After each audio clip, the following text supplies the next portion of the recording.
So we need to figure out how to move. My goal is to make you water. I want you to flow and be water. There's an ancient martial artist, his name was Bruce Lee in the 60s and 70s. And he used to always say, be water, my friend. Water doesn't get hurt. You punch water, water flows. Well, when you try to be rock, and then you've got rock, you're doing this all day long. And that doesn't help you. So I want to make you more efficient and better at what you do. So what we're going to start with is first, I want to start with something very basic because it's really the foundation of what you need. You got to listen and lean. Some people call this active listening, some people call this being a strong listener. So if I were to say to you, what does it mean to be a strong listener? What does that sound like? Holler it out. What does it look like? Being a good listener, what does that look like? Holler it out. Let's go. Don't talk. What else? Pay attention. What else? Eye contact. Eye contact. Do you know psychologically that when you look at people, they automatically start to trust you? Anybody can look at you and lie all day long, but eye contact is huge. Eye contact. What else? What else does it look like to be a strong listener? Don't think what you're going to say next. Don't think about what you're going to say next. Be present. By the way, you don't have to raise your hand. Okay, so here's why this matters, okay? When you speak, they hear 49% of what you say. So when you're talking, they hear half of it. And that's if you're doing all the work. That's if you're really trying to build a genuine connection with them. The brain processes information faster than we speak. So the problem is, when somebody is speaking and you're listening, my queen, there they go. And this may have happened to you here at this event where you're like, I'm going to focus, I'm going to listen. Well, what do you do after 10 minutes, 15 minutes? Did I send this email? Did I go here? Where am I going to have for lunch later? Where am I going to go? You start to ping pong. So you have to work really, really, really hard to keep people because you will naturally lose them. The other thing for you to know is take people in. In the U.S. Secret Service, we had a special unit, and it was our polygraph unit, so we were the lie detectors. There's about 30 of us out of about several thousand. And I was trained in the art and science of lie detection for meeting people and giving polygraphs. And my first day of training was at the Department of Defense Polygraph Institute. The instructor got up there and said, you need to take people in. And the best advice they said to me to make you good at reading people is to master the art of shutting up. When we go quiet, we give space for people to reveal themselves. There's this epic myth that if I do all the talking, I can control the conversation. I'm going to steer you, I'm going to move you, I'm going to take you where I want to go. I'm in charge. Okay, then if that's the thinking, if I do all the talking and you do all the listening, then you've learned everything about me. My mannerisms, my posture, how I carry myself, use my body language, my verbal language, my cadence, my speech, my paralinguistics, which is my voice and my tone, my agenda, my motives, my belief system, my culture, my values. You've learned all that about me. And what have I learned about you? Absolutely nothing. Zero.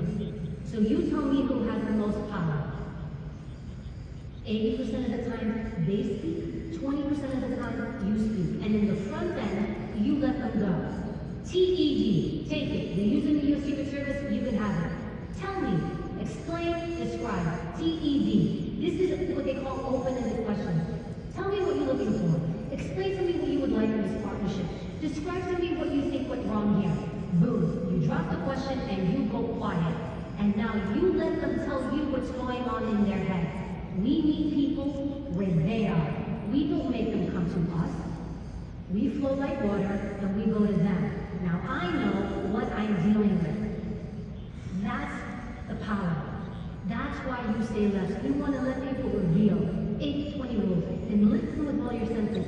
Absorb people, take them in, trust in what you're feeling. Do you know they say we have two brains? This brain and this brain. They say your gut's a brain. Trust your gut.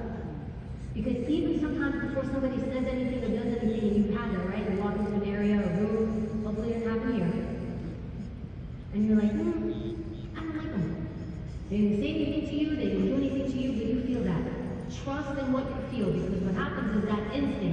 intuition, that gut instinct, whatever you want to call it, it's crossed your environment faster than you were able to, and it's telling you, hey, just pay attention.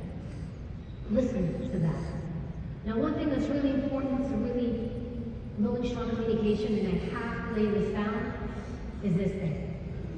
Put your phone away, put your phone away, put your phone away. I started under President Clinton, George Bush Jr., Barack Obama. I also had former Presidents Ford and George Bush Sr. And I can tell you from all the U.S. presidents that I have protected, I have never seen a U.S. president hold his phone in his hand and speak to anybody. It did not matter if it was another world leader or if it was the barista at Starbucks because they wanted to go get a latte last minute. Put that thing away. We don't tell people they matter, we show them. In fact, when I would do interrogation, in the interrogation room before I would begin, to my suspect or my potential criminal offender or terrorist, whoever I had, I would say, you know what? Let me just put my phone away, let me put it on silent, because I don't want us to be interrupted. If you have to tell somebody, you matter to me, I care about this relationship, I care about this partnership, you're important to me, you just lost. Because the reason you're saying it is because they don't feel it. You show people, they feel it. And they want to do business with you. They want to talk to you. They'll take your phone calls, they won't send it to voicemail. This is what you're trying to create. Relationships that last long term. Put that thing away. Also, I'm an adjunct professor, and I will tell you, I look at the research with this because of my students.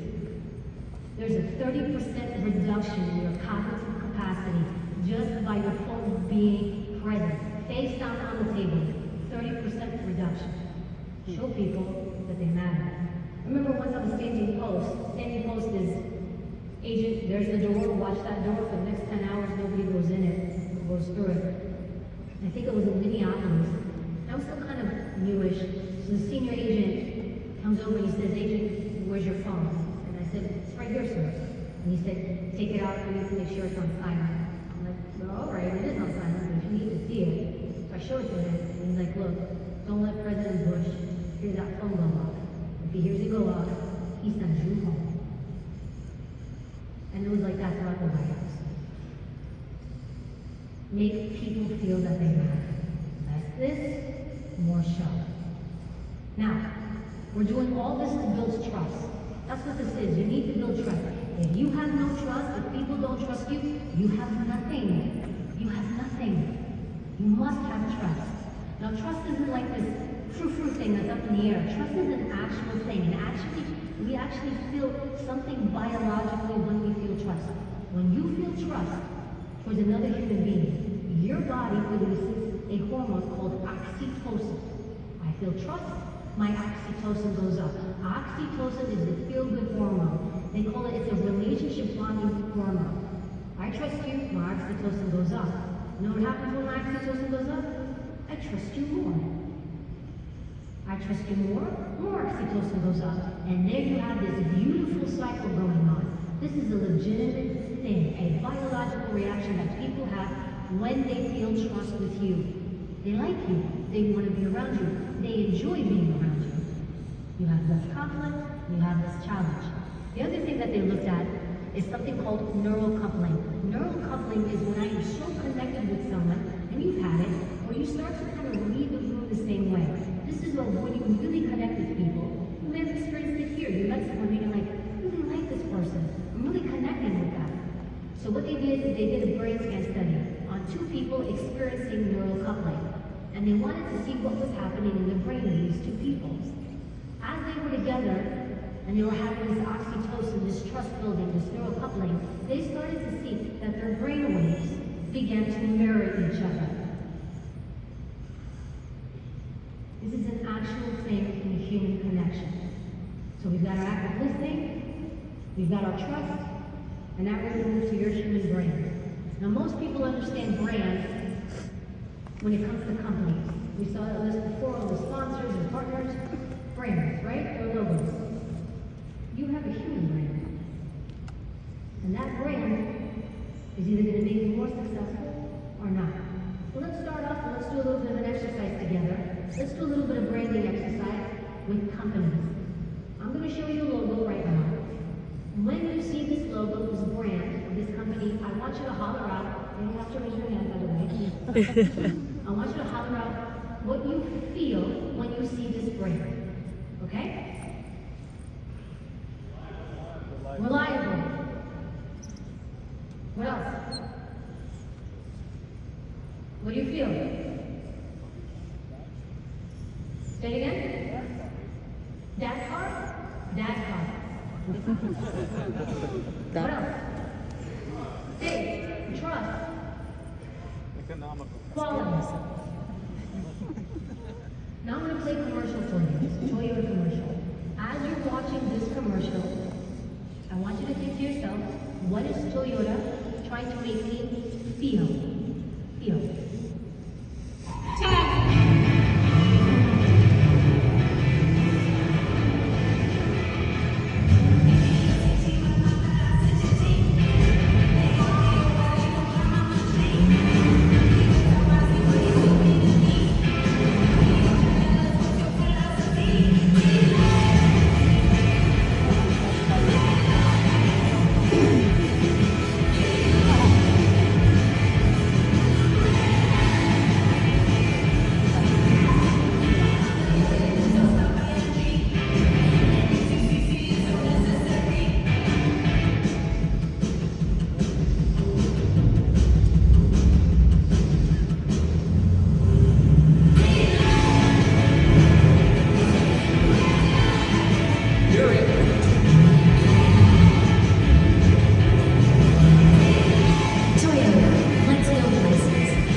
Playful. Thank you. Keep projecting the voice all the way back there.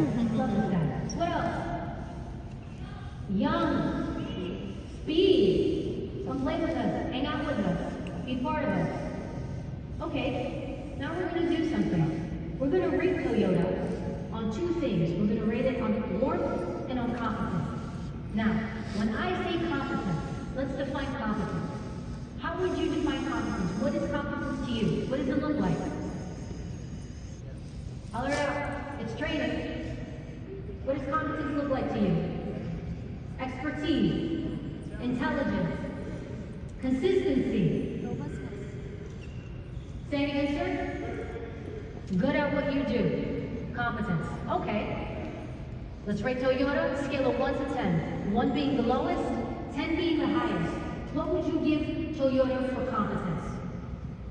10, 8, 9, 10, 10? That's a 10, that is Toyota drivers. 8. Okay, fair enough. Now we're going to rate Toyota on warmth. Now when I say warmth, what does warmth mean to you? How would you define warmth? Comfort? Make me feel good. You've been paying attention, my friend. Make me feel good. What else? What does warmth look like to you? Engaging. Connecting. A bond? Did you say love or bond? Okay.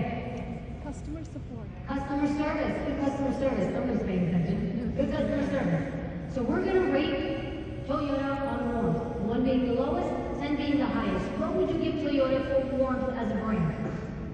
2, 4, 3, 10. For sure she's a Toyota driver. Okay. Now we're going to rate somebody else. What do you feel when you see this guy? Somebody's snorting.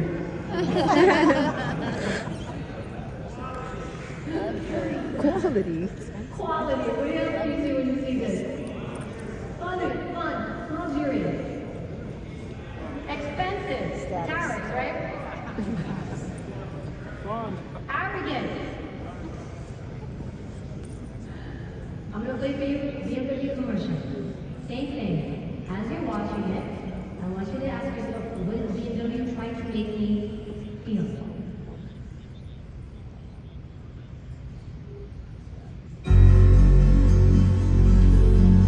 We don't make sports cars.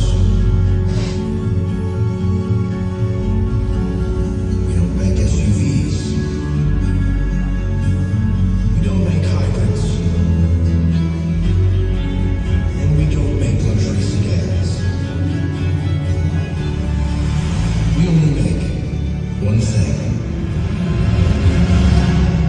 The ultimate driving machine. What do they want you to feel? Elite, status, in control, power, experience. Unique. So let's rate them. Scale of 1 to 10. 1 being the lowest, 10 being the highest. What would you give BMW for competence? 9, 10, 8, 7, 5, 1. You don't definitely don't drive. Okay. How about warmth? Let's rate them on warmth. 1 lowest, 10 highest. 1, 7. Who said 7? Because for sure you drive them.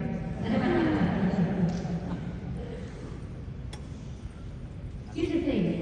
I'm glad you said the 7 because this is how each person sees and feels about the specific brand. Does BMW want to play with everybody? No. What does it say in the commercial? We don't make sports cars. We don't make SUVs. We don't want to play with everybody. So you're saying what? Everybody come on. Everybody play with us. They want to play with everybody. So there's a difference there. But here's the power of brand. I'm going to give you an example. You're driving, and as you're driving, a Toyota Prius cuts you off. How do you feel? Typical Prius driver. He's probably gonna go hug a tree somewhere. Okay. Same scenario, same guy, but they're driving a BMW. How do you feel? Did you just do it again? How do you feel? I can't repeat that. Something that's bad. Starts with a D. I didn't say it. CEO, I didn't say it. You all understand these words. You feel differently. Same driver, same scenario, but you feel differently just based on what you see. There was a study done. They were trying to figure out what values the most successful people in the world had, the most successful leaders had. And they did a study across the board, across all cultures. And they were trying to figure out what values, what qualities do these people have. And across the board, they found that the most successful leaders had these two qualities. There was warmth and it was competence. So what do I mean by warmth? I'm going to break it down for you. When I say warmth, I'm open. I'm open. Hi, I'm Evy. Please, let me talk to you. Come on in. I'm welcoming. I'm welcoming. Welcome. Come on in. Have a seat in my office. I'm approachable. You can talk to me about anything. You can approach me. You can give me good news and you can give me bad news. Here's the problem. If people are afraid to give you bad news, you have a problem because you're not getting good intel. People are filtering things and they're not sharing things with you. And now you're making decisions off of bad intelligence. That's a problem. You're non-judgmental. I used to sit across people who committed horrific crimes, and a lot of them towards children. And I never showed it on my face. Poker face, poker face, poker face. If people can read what's on your face and they feel judged, what do? They shut down. They stop talking. And now you don't know what's going on around you. We don't want that. You want to get intelligence. I need to know what's going on around me so I can figure out what decisions to make. But I need good information to make those decisions. Warmth is not being overly nice, overly kind, and overly polite. Because when we are those things, we get what? We get rolled. This is when you're like, I don't understand what happened. I was so nice. I was so kind. I'm nice to my 2-year-old. How about I'm professional? How about I'm respectful? How about I have empathy? How about I bring the right version of me, especially when it comes to business? Nice, kind, and polite belong somewhere else. I can have compassion too, but I have to bring the right energy, the right essence. Now, when I say competence, what do I mean by competence? I mean I am skilled at what I do. I am reliable, you can rely on me. You know that when I say I will be there at 9 a.m., I am there at 8:50. In the U.S. Secret Service, we had a saying, if you're on time, you're late. You don't tell people you're competent, you show them. I am consistent. You know that I will always perform. You know that no matter what, I will always be there. Consistency, that is competence. I am capable of doing what I said I'm going to do. I'm also knowledgeable. I have knowledge.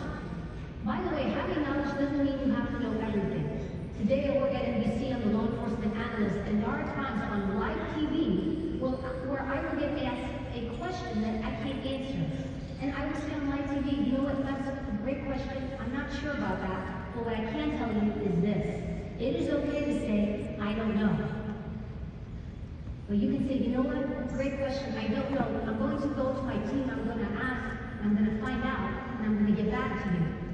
But then, that's what you do, you follow through. You go back to your team, you find out, and you get back to them. That is competence. And we are consistent. Now here's the thing. Here's what we're going to do. Oh, side break. Anybody ever hear this? Can I talk to your supervisor? Anybody ever hear that? When you hear that, one of these two things is missing. Either there's no warmth, that person's saying to you, you actually have no empathy for what I'm going through or what emotional thing I'm dealing with. Can you give me a human being who's actually going to care about my problem? Because clearly you don't. Or there's no competence. They're looking at you like you don't know your job. Can I speak to someone who knows the job, who is skilled and capable, because you don't seem to be? Anytime you hear that, one of these two things is not there. Now I'm going to do a further breakdown for you because I want you to really understand this. Everything now, when I say warmth and competence, by the way, it is not what you think, because you might be, I'm a really warm person. I might like to think that. I'm from New York, I'm former NYPD, former law enforcement, Secret Service. Probably very low warmth. I may like to think I'm warm, but it's what other people see. So this is not how you see you. This is how other people see you. It matters. I know sometimes it's like, we don't care what other people think. I don't care what this. You should care. It's your name and your reputation. It's the way the world sees you. You have to care. Because it's going to impact your relationships. Now here's the thing. Let's break this down. You see that yellow star up there? That is where I want you to live. When you are high warmth and high competent, people see you with pride. They want to associate with you. They want to follow you. They see you as a leader. You don't have to be a boss to be a leader. It is an essence, it's an ethos, it's a way of being. When they see you like that, you get more yeses, you have less conflict and less challenges. They will follow you and do whatever you ask them to do, because that's how invested they are in you, and how much they trust you. Now let's say I have high competence and low warmth, and sometimes we run into this, especially the higher up we go in business. We have less patience, we're juggling more balls, we start to have less warmth, more like this, get this done. Okay, but to a point. The problem is if people see you as low warmth and high competent, they'll envy you. They'll be like, she knows or he knows what he's doing. But on the flip side, they're happy to see you struggle. They will attack you. They will fight you. That means outwardly attack or fight you. How can people attack and fight you? How can they do that in your work and business? How do people attack and fight you? Talking about them. Gossip. Undermining you. Because they put you in that box. When you are here, there's a word, it's called Schadenfreude. It's a German word. It's when you find joy in other people's misery. It's when you say to yourself, good, she had that coming. Glad that happened to him. When people put you in that box, you may get out of them what you need in the short term. Look, you can force anybody to do anything, and you can get it. The problem is, long term, they will harbor it. They will hold it against you, and they will put you in this box. That's why you need warmth. Because they will attack, and they will fight you, and they will undermine you. And sometimes you may not even know it. Now, let's say I am high warmth, I'm a very warm person, but I am low competence. When people see me as this, they feel sorry for me. They pity me. They want to help me. They want to protect me. Not a great place to be if I'm trying to be excellent in business in my professional life. And really kind of like overall in anything I do. You know, I gave a keynote once at this summit, and I shared the stage with former Navy SEAL, Jason Redmond. Jason Redmond he shared his story. He had multiple tours overseas, and in one of those tours he had been shot multiple times, and he took actually rounds in the face. And it was so terrible that it actually destroyed all the bone structure in his face. They were trying to figure out how to even hold his eyes in place. And as he would sit there in his hospital bed, and people would come visit him, or he would hear the doctors or staff or people out there, he would overhear them say, "Poor guy, it's not going to be the same for him. His life is just going to be over in so many different ways. He's not there listening to this." Now, at one point, Jason's like, no. And he sat down and he wrote a letter. And he said, "If you're here to feel sorry for me, pity me, please don't come in. I served my country. I served it the best I could. I don't need your pity." And he stuck it on the wall outside his room. You know what? People were putting Jason in that pity box. And Jason was like, "No, thank you." Because he went from the pride box to all of a sudden to the pity box, and he did not like it. Now let's say I've got no warmth and I have no competence. I'm really hitting it out of the park here. When people see me that way, they see me with disgust. They exclude me, they demean me. It's like I'm not even there. They like literally ignore you, like they don't even see you when they put you in that box. Because they see you as having low warmth and they see you as having low competence. They did a brain scan study. I love brain scan studies. They did a brain scan study on people experiencing all these quadrants: pride, envy, pity, disgust. When they looked at somebody experiencing pride, they saw there was brain activity. Somebody experiencing envy, brain activity. Pity, brain activity. When they got to disgust, no brain activity. No brain activity. It's like the person isn't even there. It's kind of like, think of it this way. When you walk down the street, it will happen maybe to you here, when you walk down the street and you see a homeless person. And if you think about it, it's a human being on the street, laying there in the hills, sometimes it's freezing cold, and you're able to do what? Walk right past him, because you put him in that box. You want to master high warmth and high competence. And you now know, based on how people treat you, where you need to go. So if I know people put me in the envy box because they're attacking me and fighting me, that's a clue to me, hey, Evy, bring up your warmth. You need more warmth. People will show you how they feel about you. You have to listen. These are long-term strategies. We are moving away from transactional things. It's not about transaction anymore. It's about getting people to trust you, to have a genuine relationship with you, to put you in that pride box where they want to follow you, they want to work with you, they see you as a leader, where they want to do business with you and never leave you. That's where you want to be. And this is king. Everything I'm sharing with you is based off of science and research, and I will tell you it works and it works well. I wasn't a good interrogator because I was anything special, but I understood this, and I was trained to understand this. But I got more when I had more. If you talk to people like garbage, you're going to get garbage. They did a study overseas in Sweden, and they asked convicted fellows, they asked them, how did you feel about the person who interviewed you, who investigated you, right? Who interviewed you, interrogated you.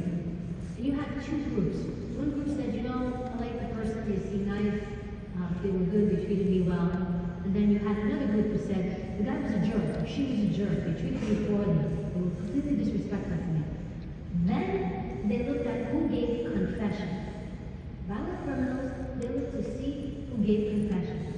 The group that said they did not like the person who spoke to them, no confession. The group that said, hey, I like the person I talked to, confession. Master the art and use it in practice.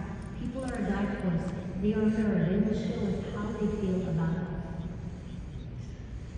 And with that, with very high work on my end,